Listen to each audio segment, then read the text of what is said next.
Hello and welcome back to Sci-Fi Stories. Thank you so much for being here with us today. Unfortunately, YouTube has completely disabled our monetization, leaving the channel without the budget needed to keep running. If you enjoyed today's story, please consider supporting us with just $1 so we can pay our hard-working staff, help them cover their living expenses, and continue bringing these stories to life for you. You can easily donate by scanning the QR code on your screen or by clicking the link in the video description or pinned comment. The absolute paradox of the scene made her skin crawl. There, amidst the agonizing screams of the high priests and the suffocating stench of burnt ozone, stood her human husband. He was not cowering. He was not dying. He simply smiled, offering his wrists to the furious guards, while staring into the pitch-black anomaly that had just slaughtered the holiest men on Thalassa. He knew exactly what he had done. Before the screaming began, the evening had been a masterpiece of political theater. The Oceanic Sanctum was the undisputed crown jewel of Thalassa, a sprawling underwater cathedral carved directly into the luminescent coral reefs of the abyssal zone. For thousands of years, this hallowed hall had housed the holy water, a glowing, pristine pool believed to be the physical manifestation of the Aegis gods. Tonight, the sanctum was awash in the bioluminescent glow of high society elites, gathered to celebrate a fragile peace. The princess moved gracefully through the crowd, her photosynthetic skin shimmering with faint, iridescent blues and greens under the vaulted glass ceilings.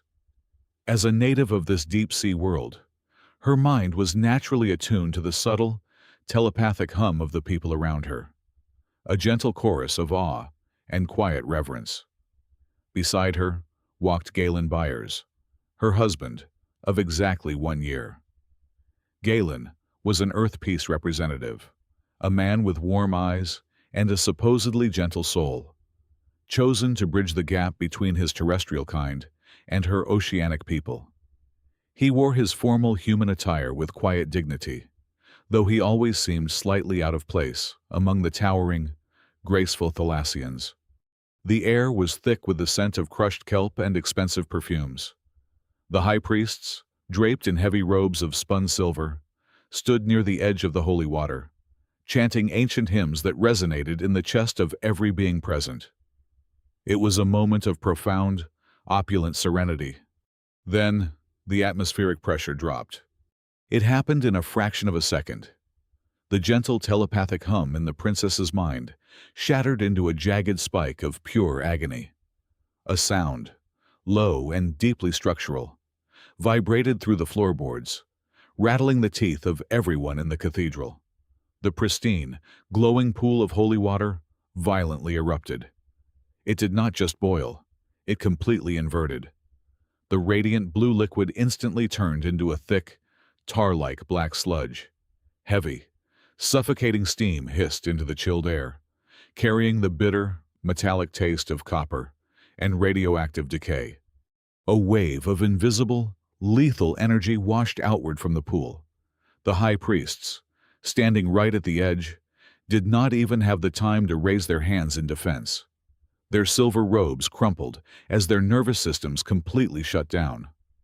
They collapsed like severed puppets, their eyes wide and blind, skin blistering under the sudden, intense heat.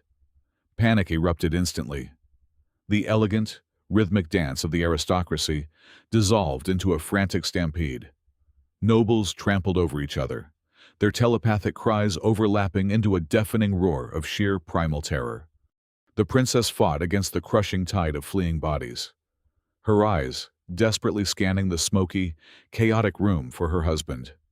When the thick black mist momentarily parted, her heart stopped. Galen was standing directly at the epicenter of the eruption, right at the edge of the blackened pool. He was completely unharmed. The lethal radiation that had instantly fried the nervous systems of the holiest men on the planet seemed to have absolutely no effect on his human biology. In his right hand, he casually held a heavy, metallic cylinder, a banned low-frequency sonic emitter, its power gauge glowing a harsh red in the dim light. The Royal Guard, clad in heavy pressure armor, finally breached the room. Their energy lances hummed to life, converging instantly on the solitary human figure. "Drop the weapon!" the commander roared, his voice amplified through his heavy helmet. "You are under arrest for high treason, blasphemy, and the deployment of a biological weapon against the Aegis gods." The princess expected Galen to drop the device in terror, to plead for his life, or to frantically claim it was a terrible misunderstanding. But her husband did none of those things. He calmly powered down the emitter and set it softly on the ground. Then, with a chilling lack of emotion, he turned his back to the heavily armed guards and extended his wrists backward, waiting for the magnetic cuffs to lock into place. As the guards rushed forward to secure him, Galen did not look at them, nor did he look at his horrified wife. His eyes were locked in a dead, unblinking stare upon the churning, black sludge of the ruined holy water. There was no fear in his gaze. Instead, the princess saw a cold, calculating understanding, a profound realization that terrified her more than the boiling pool itself. The man she had married, the gentle diplomat from Earth, was a phantom. And whatever he was truly doing on her world, it had only just begun. The descent into the detention block felt like sinking into a trench where no light could ever reach. Down here, the crushing pressure of the ocean was held back by walls of reinforced transparent aluminum, groaning under millions of tons of water. The princess walked alone, her bioluminescence dimmed to a fearful, pale gray. The political isolation she felt was absolute. Her father, the king, had forbidden anyone from speaking to the Earth prisoner, but her royal override code still held enough weight to grant her a fleeting 5 minutes in the high-pressure holding cell. Galen sat on the cold, steel bench. He looked remarkably fragile in the stark, sterile light, stripped of his formal wear and clad in the drab gray fabric of a condemned man. Yet, his posture held that same, terrifying composure she had witnessed in the cathedral. "I will get you out of here," she whispered, her voice trembling as she pressed her webbed hands against the acoustic glass separating them. "I know you did not attack the Aegis gods. I will launch a full royal inquiry. I will find the truth." Galen stood up slowly, walking to the glass. He did not look like a man hoping for a rescue. He looked deeply exhausted. "You need to stop," he said, his voice completely flat through the intercom. "Do not dig into this. You have no idea what you are standing on. You are facing execution in less than 48 hours, she cried out, her telepathic distress bleeding into the physical room. "Tell me what that device was. Tell me what happened to the pool." Galen shook his head, placing his palm against the glass where hers rested. "The water was not poisoned," he said softly, his eyes filled with a grim certainty. "It is just trying to vent heat. Leave it alone, before you burn with it."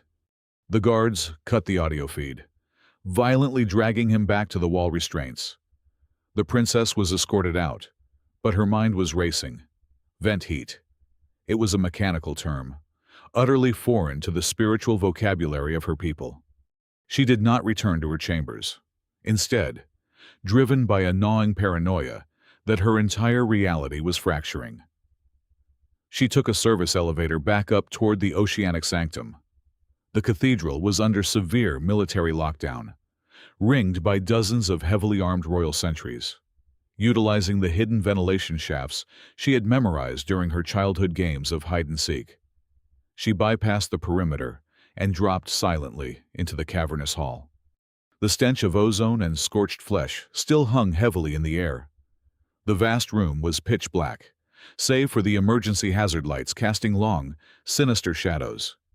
She crept toward the ruined pool. The sacred liquid, once a vibrant beacon of their faith, was now a sluggish, opaque mire.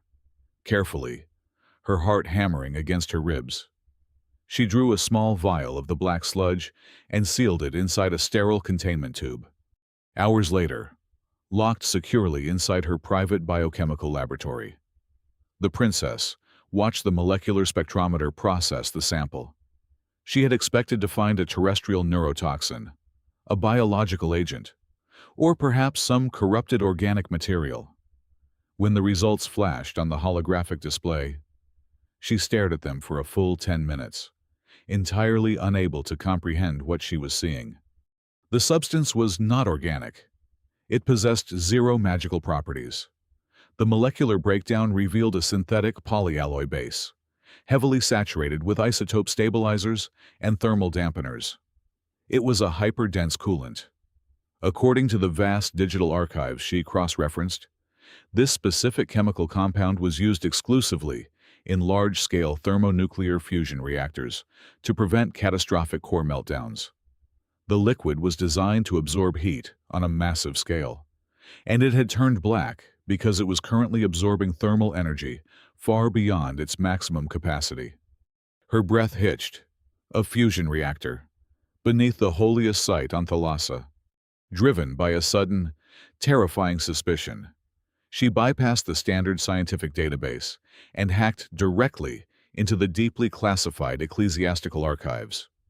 Using a cipher she had stolen from her father's study, she scoured thousands of years of private priestly logs, searching for any mention of the sanctum's true foundations.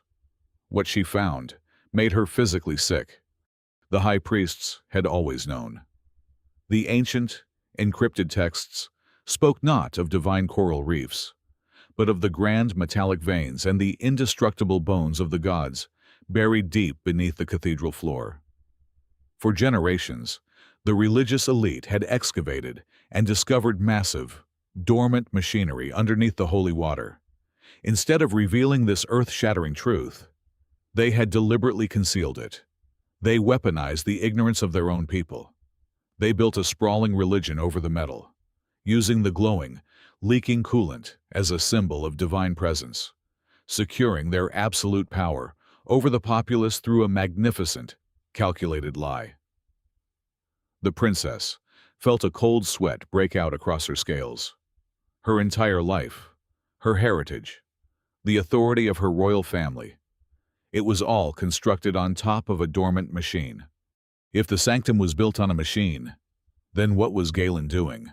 She turned her terminal to the Earth Diplomatic Network. Using her royal credentials, she initiated a brute force decryption on Galen Byers' official dossier. The firewall resisted for 20 minutes before finally collapsing, revealing his deeply buried military files. Galen was not a diplomat. He had never worked in peace negotiations. He was a highly decorated terra-acoustics archaeologist and a structural containment specialist for the Earth Military Command. His expertise was in analyzing and stabilizing ancient, planetary-scale mechanical systems using low-frequency sound waves. The pieces of the horrifying puzzle snapped together with a violent clarity. Galen had not smuggled a weapon into the sanctum to assassinate the gods. He had brought a diagnostic tool. He was not trying to destroy the holy water. He was desperately trying to stabilize an ancient, failing fusion reactor that the high priests had unknowingly built their church upon. He was trying to stop a meltdown, and the religious leaders, in their blind arrogance, had just arrested the only man who knew how to prevent their entire world from being torn apart from the inside out. The lower levels of the capital city were a sprawling, rust-stained labyrinth, far from the bioluminescent elegance of the royal palaces. The Earth Expatriate Quarantine Zone, colloquially known as the dregs, smelled of cheap synthetic rations and leaking hydraulic fluid.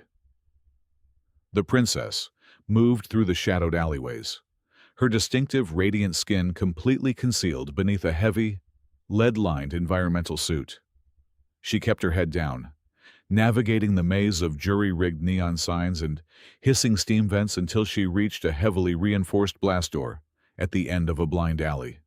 She knocked in a precise, syncopated rhythm. A rusted optical scanner whirred to life, sweeping a harsh crimson beam over her visor. The heavy locks disengaged with a metallic clatter, and she slipped inside.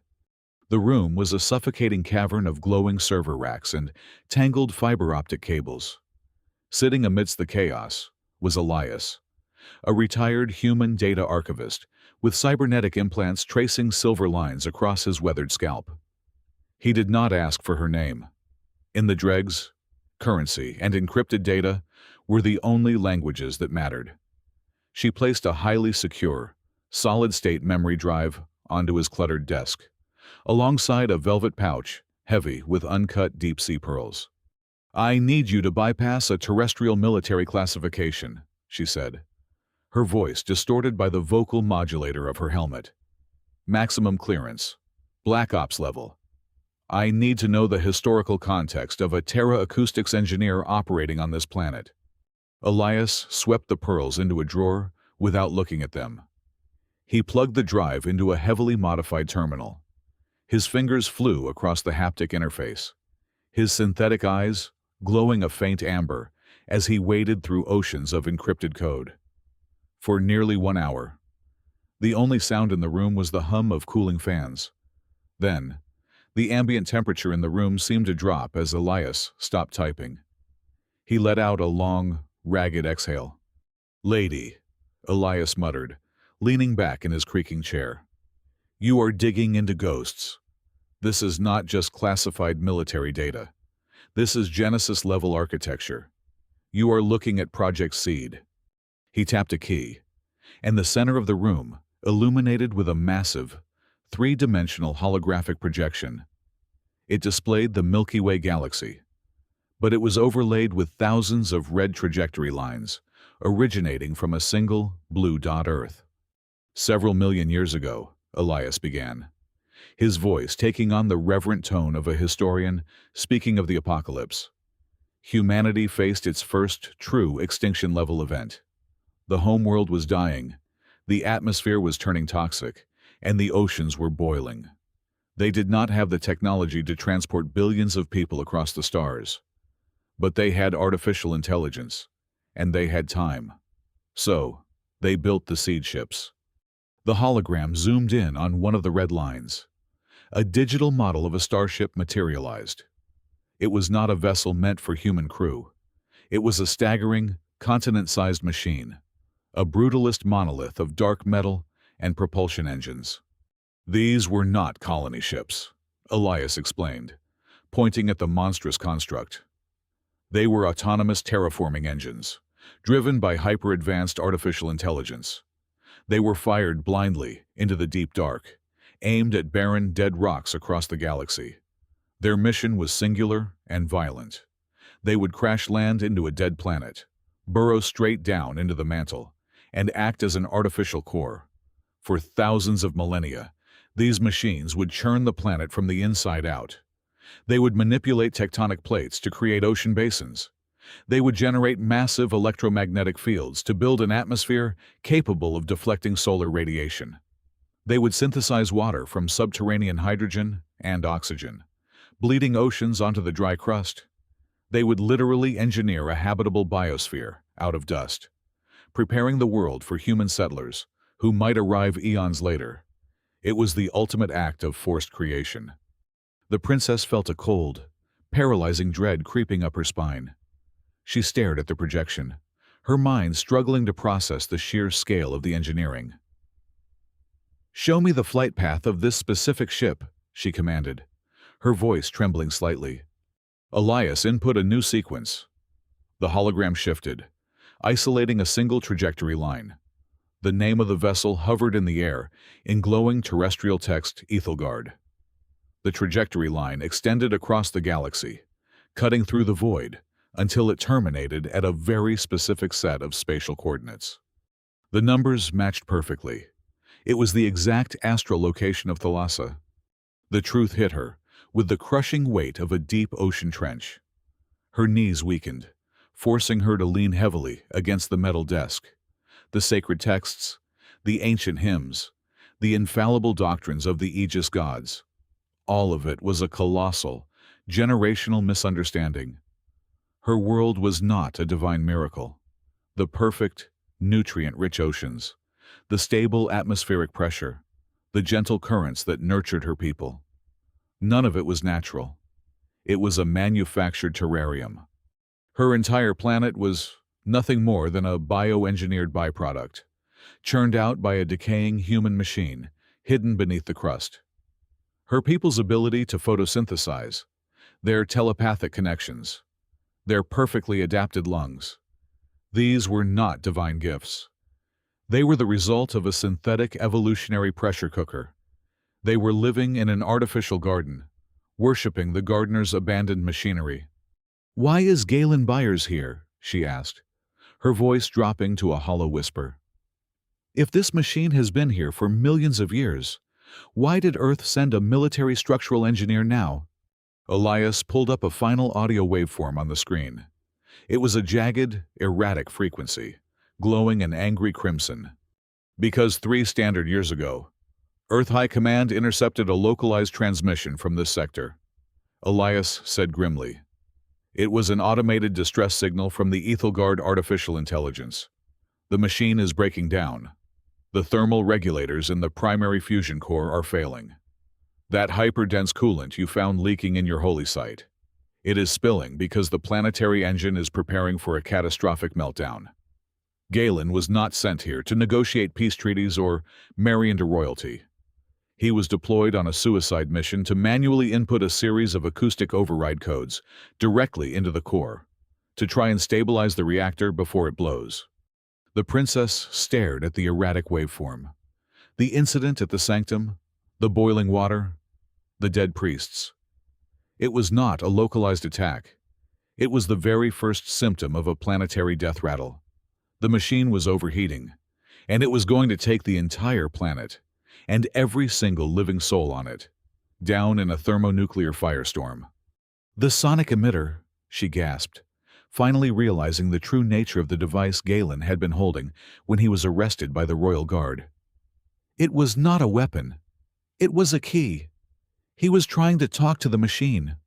"And now, your people have locked up the only mechanic in the galaxy who knows how to fix your planet," Elias stated bluntly, shutting down the terminal and plunging the room back into shadows. "If that core goes supercritical, this entire world will fracture into asteroid dust. There will be no ocean left to pray to." She turned away from the desk, her mind racing with terrifying clarity. The trial of the High Council was scheduled to begin at dawn. The priests, blinded by their desperate need to maintain their religious authority and oblivious to the true nature of their world, were going to execute the only man capable of stopping the apocalypse. They were going to murder their savior in the name of a false god. She bolted for the reinforced door, the heavy environmental suit suddenly feeling completely weightless. There was no time left for diplomacy. There was no time left for political maneuvering or gentle persuasion. She had to breach the High Court. She had to stop the execution, even if it meant tearing down the entire foundation of her civilization's faith in front of the entire world. The clock was ticking down to 0, and the survival of her entire species now rested solely on keeping one human alive. The grand amphitheater of tides was a coliseum of crushing despair. A vast dome of black basalt, packed with tens of thousands of Thalassian citizens. The ambient water pressure in the arena was stifling, matched only by the suffocating weight of religious frenzy. The crowd was a sea of angry, pulsating crimson bioluminescence, their collective telepathic fury creating a dull, throbbing ache in the skulls of anyone present. In the dead center of the arena floor, stripped of his environmental gear and chained to a jagged spire of white coral, knelt Galen Byers. He looked small, incredibly fragile against the monumental scale of alien architecture. Yet his spine remained rigidly straight. High above the arena floor sat the High Council, draped in their ceremonial heavy silver fabrics. Beside them, the king, the princess's father, sat rigidly on his throne. He kept his eyes fixed firmly on the ground. He knew the political reality. The religious elite had whipped the populace into a bloodthirsty frenzy, And to speak a single word in defense of the human diplomat would mean an immediate, violent revolution. He had chosen to keep his crown, and the price of that crown was his son-in-law's life. The Grand Inquisitor, a towering figure whose skin was scarred with ancient religious tattoos, floated to the center of the stadium. He did not present physical evidence. He did not call witnesses. In the absolute certainty of his fanaticism, logic was merely a mortal flaw. We do not need the flawed testimony of flesh to condemn this demon from the terrestrial void. The Grand Inquisitor's voice boomed through the acoustic amplifiers, vibrating the water in the lungs of every citizen. The Aegis gods themselves shall bear witness to his heresy. We shall initiate the communion. A collective gasp rippled through the stands. The communion was a ritual strictly forbidden outside of the most dire planetary emergencies. Surrounding the arena floor, exactly 300 high priests stepped forward, placing their webbed hands against the dark metallic veins that ran naturally through the basalt rock. In unison, they began to chant, channeling massive amounts of their innate bioelectric energy directly into the stone, attempting to send a psychic shockwave down into the deep to awaken their sleeping deities. They had no idea they were blindly pumping unregulated, raw voltage directly into the localized defense grid of a highly unstable artificial intelligence.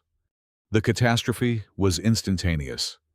A sound unlike anything ever recorded in Thalassian history tore through the water, a deafening, mechanized groan of grinding tectonic plates and screaming metal. The entire amphitheater violently lurched upward. Massive fissures ripped through the basalt floor, spewing geysers of boiling black sludge into the air. Then, the planetary gravity regulators failed. Localized pockets of zero gravity bloomed sporadically across the stadium. Colossal chunks of shattered stone, weighing thousands of tons, suddenly tore loose and drifted upward into the open water, like weightless pebbles.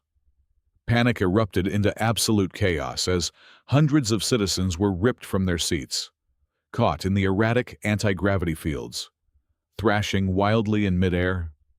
The grand pillars of the Colosseum began to splinter, groaning under the impossible stress of shifting physics. The architectural marvel was literally tearing itself apart.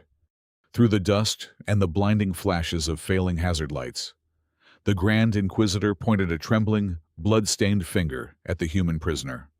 "Behold!" the Inquisitor shrieked, his voice laced with the venom of absolute delusion. "The gods are enraged. The deep boils at the mere presence of this human parasite. He is a plague upon the sanctum." For the first time since his arrest, Galen Byers finally spoke. He did not plead for mercy. He did not ask for his life.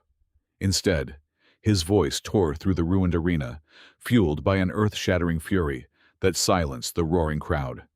"You absolute ignorant fools!" Galen roared, his eyes blazing with a desperate wrath as he strained against the heavy magnetic chains.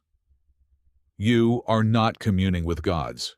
You just pumped a massive bioelectric surge into the containment grid of a failing thermonuclear core."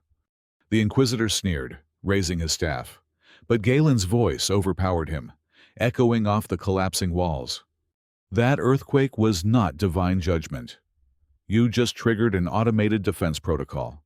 The machine now recognizes your biosignatures as a hostile infection. You have just initiated the ecological purge. The core is preparing to sterilize the entire planetary crust, and you are too blind to see you are killing your own world." From the crumbling upper tiers, the princess violently shoved past the royal guards, clutching the decrypted data drive she had secured from the slums. "He is telling the truth," she screamed, her voice breaking as she desperately tried to project her thoughts into the minds of the council. "I have the evidence our world is a machine, and he is the only one who can fix it. You have to stop this." But the roar of the religious zealots drowned her out. Fanaticism is deaf to reason, and the High Council, terrified of losing their divine authority, chose the comfort of their lies over the terrifying truth of their impending doom. The king, his face pale with shame, gave a slight nod to the guards, and the princess was brutally dragged away from the balcony, screaming Galen's name. The Grand Inquisitor slammed his heavy staff against the cracked floor, sealing the fate of the entire planet. "The human is condemned," the Inquisitor declared, his voice cold and absolute. "For crimes of heresy and the attempted murder of the divine, he shall face the abyssal drop." A heavy, sickening silence fell over the surviving crowd. The abyssal drop was a punishment reserved only for the most wretched abominations in their history.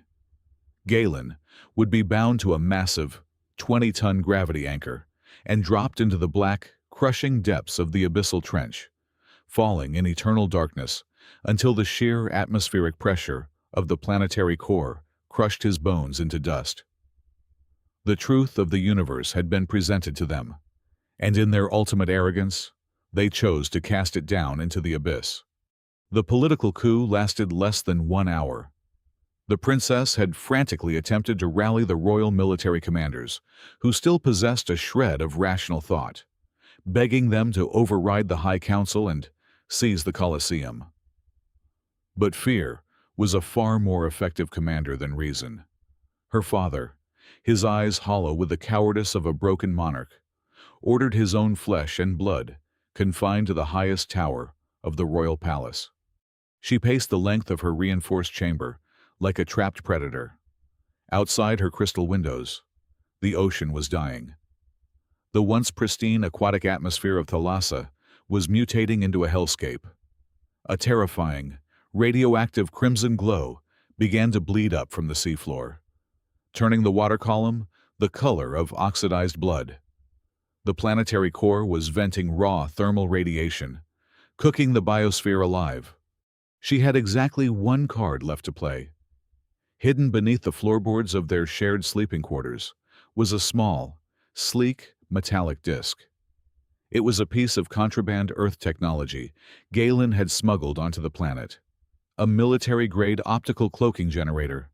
Activating the device, she felt the immediate, disorienting chill as light bent completely around her form, rendering her perfectly invisible to the naked eye.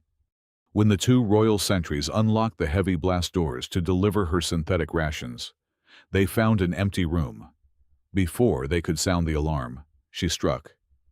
Using the heavy handle of a ceremonial trident, she delivered 2 precise, bone-crushing blows to the back of their helmets. The guards crumpled silently to the floor, sprinting through the chaotic, evacuating halls of the palace. She reached the private royal hangars and launched a lightweight atmospheric interceptor. The moment her engines ignited, the military defense grid lit up. Alarms blared across her console. "Unidentified royal vessel. Power down your engines immediately, or you will be fired upon." A synthetic military voice crackled over the radio. She slammed the throttle forward, ignoring the warning. The small interceptor tore out of the hangar and plunged straight down into the boiling, red ocean. The journey to the abyssal trench was a gauntlet of pure chaos. Seismic shockwaves violently tossed her small ship around like driftwood.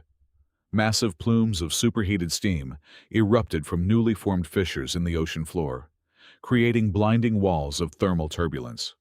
Anti-aircraft plasma bursts illuminated the murky water around her as the religious military desperately tried to shoot her down. She pushed the inertial dampeners to their absolute limits, dodging incoming fire by banking sharply through treacherous canyons of shattering coral. The G-force pressed heavily against her chest, making it nearly impossible to draw breath. But she did not take her eyes off the navigational readout. The coordinates of the execution site were rushing closer. She broke through the final thermal ridge and saw it. Hovering directly over the gaping, black maw of the abyssal trench was a colossal execution platform, swarming with thousands of heavily armed zealots and high priests. The trench itself was a terrifying tear in the planet crust, a lightless void descending tens of thousands of miles straight into the metallic heart of the world. Suspended above the precipice, bound with thick magnetic chains to a massive 20-ton gravity anchor, was Galen. She slammed her ship onto the edge of the platform, the hull screaming against the metal grating. The surrounding guards raised their weapons, shocked by the sudden, violent intrusion of the royal interceptor. The princess threw off her restraints, gasping for air as the hatch hissed open. But she was too late. Across the vast platform, the Grand Inquisitor stood with his hand firmly gripping the heavy iron release lever. Galen looked up, his bruised face illuminated by the harsh crimson light of the dying planet. He saw her ship. He saw her terrified, desperate face framed in the open hatch. For one fleeting, heartbreaking second, all the chaos of the world faded away. Galen did not struggle. He did not scream. He simply looked at the woman he had loved, offered a sad, gentle smile, and formed 3 silent words with his lips. "I am sorry." The Grand Inquisitor pulled the lever. The heavy mechanical locks disengaged with a deafening crack. The floor beneath Galen vanished. In the blink of an eye, the massive gravity anchor dragged the human downward, swallowing him into the absolute pitch-black abyss of the trench. A collective cheer of religious fervor erupted from the thousands of priests and soldiers. They believed they had just saved their world. They believed the sacrifice was complete. They were completely unprepared for what happened next. The princess did not scream. She did not fall to her knees in despair. A cold, furious clarity washed over her. The man who held the key to saving her entire civilization, the man who had traded his life for a world that hated him, was falling into the dark.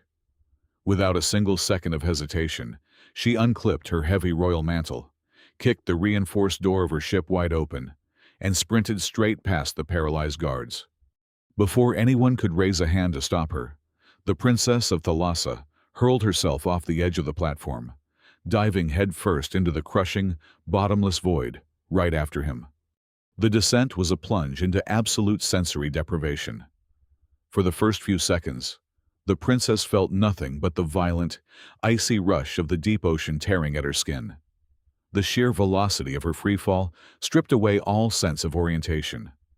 Below her, the abyssal trench was a lightless void, a gaping throat, ready to swallow them into the molten belly of the world.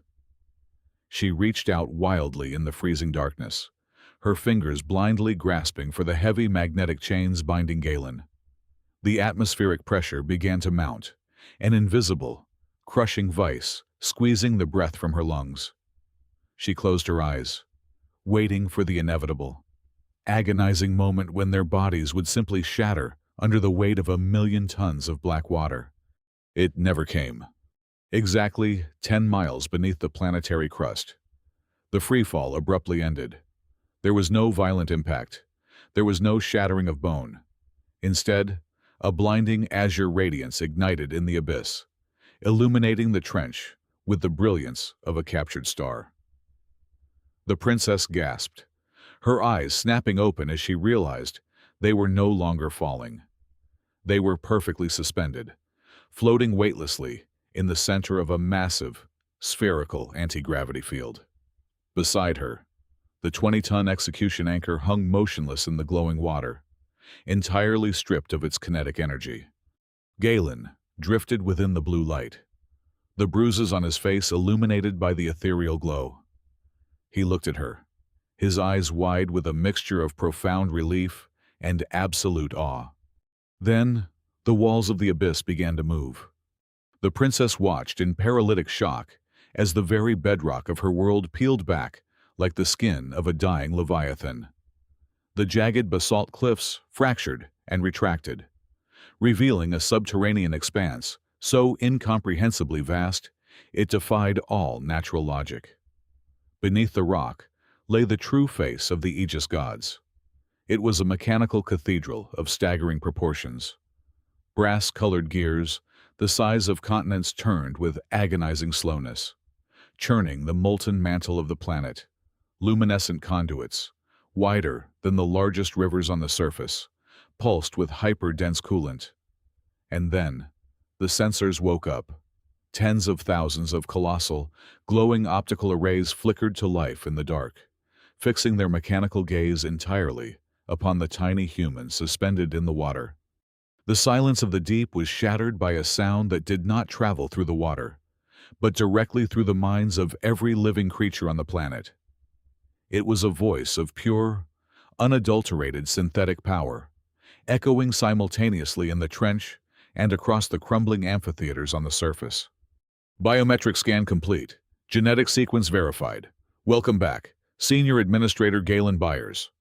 The voice spoke in Old English, the ancient, terrestrial tongue of Earth, the language of the accused demon. Up on the execution platform, the thousands of frantic zealots and high priests froze in sheer terror as their omnipotent gods addressed the condemned man as their master. Warning. The planetary artificial intelligence continued, its voice vibrating with structural urgency. Critical system failure detected in the primary thermal regulation grid. Extensive external sabotage located at the sanctum access point. Indigenous lifeforms have repeatedly breached the containment mantle. Assessing biological threat level. Assessment complete. The indigenous population is currently classified as an invasive, parasitic anomaly threatening the Biosphere Project. Protocol Omega initiated.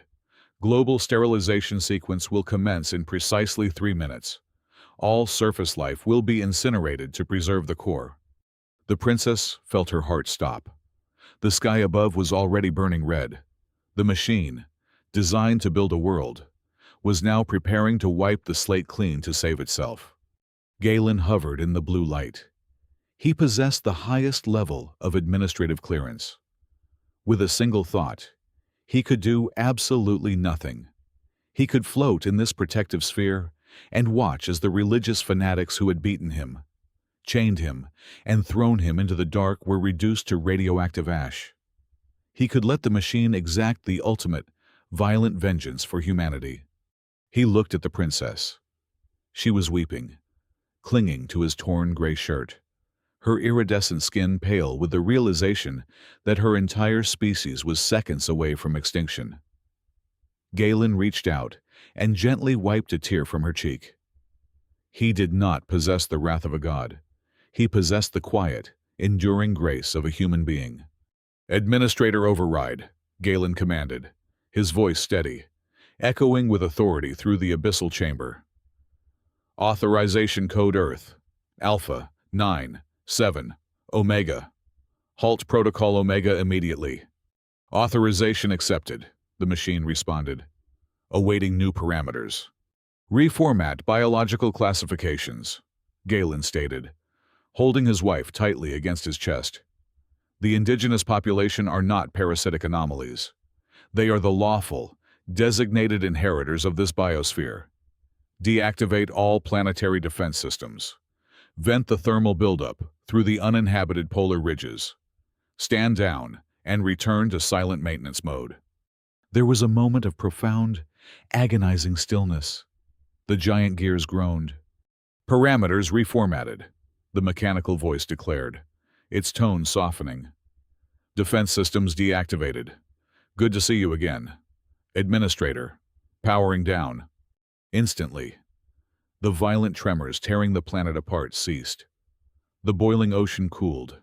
High above, the terrifying red radiation bleeding into the atmosphere dissipated, giving way to the gentle, natural blue of the Thalassian morning.